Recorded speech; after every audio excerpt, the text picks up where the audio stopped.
नहीं जी, Donald Trump ने Iran के ऊपर मजीद हमले करने से रोक दिया है। वजह क्या है, इसकी वजह बड़ी मजे की है, वो सुन के आपका दिल खुश हो जाएगा। पहले मैं आपको एक चीज बता दूं कि सर डोनाल्ड ट्रंप के सामने ना इनके जो टॉप कमांडर जो है ना, उन्होंने भी अब हाथ खड़े कर दिए हैं। और आपको पता है कि जुमे की शाम को, ये जो लास्ट फ्राइडे था, जुमे की शाम को व्हाइट हाउस के अंदर ना डोनाल्ड ट्रंप ने अपने जो टॉप कमांडर्स थे, इन्होंने उनको बुलाया और वहां पे एक जॉइंट चीफ जो है ना, वो भी वहां पे मौजूद होते हैं, उनके चेयरमैन भी वहां पे मौजूद होते हैं। इनका जनरल है एक डैन केन, उसका नाम है। उसने कहा जी कि a major campaign remains feasible but it would be dangerously deplete the interceptors available to us in command. इसका मतलब क्या है, उन्होंने जो अल्फाज कहे डोनाल्ड ट्रंप को, उनके जनरल ने कहा, इसका मतलब क्या था? इसका मतलब था कि जी कि कोई बड़ा हमला करना तो मुमकिन है ईरान के ऊपर, लेकिन अगर हम करना भी चाह रहे हैं, लेकिन एक सवाल ये है कि अगर हम ऐसा करेंगे तो इससे हमारा जो दिफाई मिसाइल का जो जखीरा है, जो जखायर है ना, वो बड़े खतरनाक हद तक कम हो सकते हैं। क्या लफ्ज बोला गया?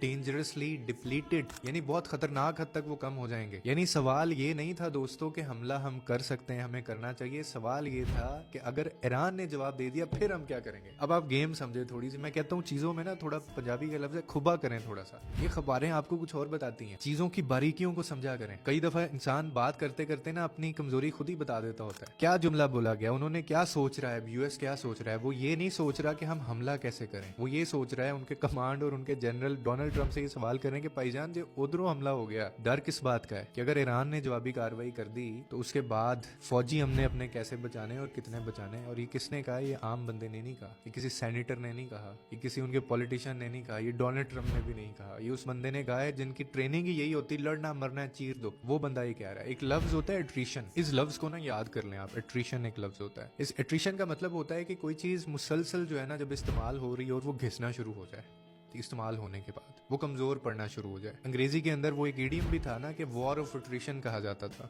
यानी वो जंग दोस्तों जो किसी एक बड़े हमले से नहीं जीती जाती, बल्कि वो दूसरे के वसाइल आहिस्ता आहिस्ता खत्म करके जीती जाती है। अब मैं आपको बताऊं कि जो सीज फायर के बाद लगातार 13 दिन आपको पता है बॉम्बिंग की गई ईरान के ऊपर। ना ईरान हारा ना अमेरिका जीता, लेकिन दोनों के जो जखायर हैं वो घिस रहे हैं, खत्म हो रहे हैं। अब मैं आपको फैक्ट्स बताऊं, आप गूगल पे कर लें जाके सर। 1200 से ज्यादा जो पेट्रियोटिक जो इंटरसेप्टर्स हैं ना, वो इस्तेमाल हुए हैं यूएस के, जिन्होंने इंटरसेप्ट करना होता है मिसाइल्स को। अप्रैल तक की बात कर रहा हूँ। और हर मिसाइल की कीमत कितनी है? $4 मिलियन पर मिसाइल। $4 मिलियन को 1200 से जरब दे लो, जाके देख लो कितना निकलता है, खर्चा कितना हो रहा है, आपको पता चल जाएगा। और गार्डियन रिपोर्ट कर रहा है, गार्डियन का रिपोर्ट करता है कि वो कहता है जी कि इनके पास जो बचा हुआ स्टॉक है ना, वो 25% रह गया सिर्फ। इसीलिए ये बात बोली डोनाल्ड ट्रंप को उनके जनरल ने कि सरकार पहले ये तो हिसाब किताब कर लें, हम अगला बाद में लेके आएंगे। यानी सालाना 600 मिसाइल बनते हैं इनकी जो कैपेसिटी के अंदर, या इनके जो आज तक इस्तेमाल नहीं हुए। और 3 ही महीनों के अंदर इनका आधे से ज्यादा स्टॉक जो है सालों के अंदर जो इकट्ठा किया गया था वो खत्म हो गया, वो जो भरा गया था वो खाली हो गया। और फिर वो व्हाइट हाउस की जो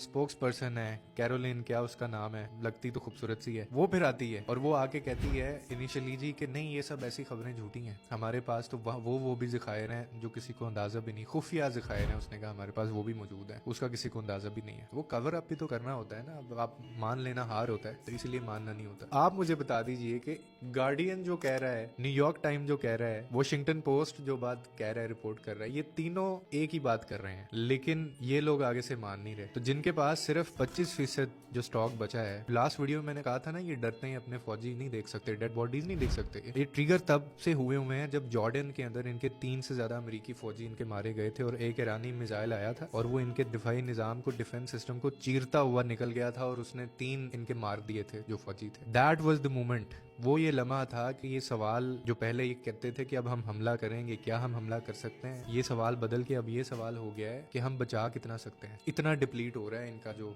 स्टॉक है। तो भाइयों जाते जाते मैं फिर से वही अल्फाज, तारीखी अल्फाज, डोनाल्ड ट्रंप के तारीखी अल्फाज दोहराऊंगा, किसी और के नहीं। वो जंग जो डोनाल्ड ट्रंप 4 से 5 हफ्तों में कहता था will just go and out, हमने जाना है और हमने आ जाना है, गो जाना है और एग्जिट होना है बस। Same like Venezuela. 5 महीने हो गए हैं सरकार और आप अपने बचे हुए स्टॉक्स के ऊपर बात कर रहे हैं। तो ये मैं कहता हूँ ईरान भी नहीं है, ताकत एक ही होती है, ताकत एक ही है। ये वो दौर देखेगा, ठीक है, कि जुल्म, मैं तो इसको ईरान यूएस की जंग ही नहीं मानता हूँ। मैं तो शुरू दिन से कह रहा हूँ कि ये जालिम और जुल्म जो है एक वो है, और दूसरी तरफ जो है वो लोग हैं जिनका जंग से कोई ताल्लुक नहीं है।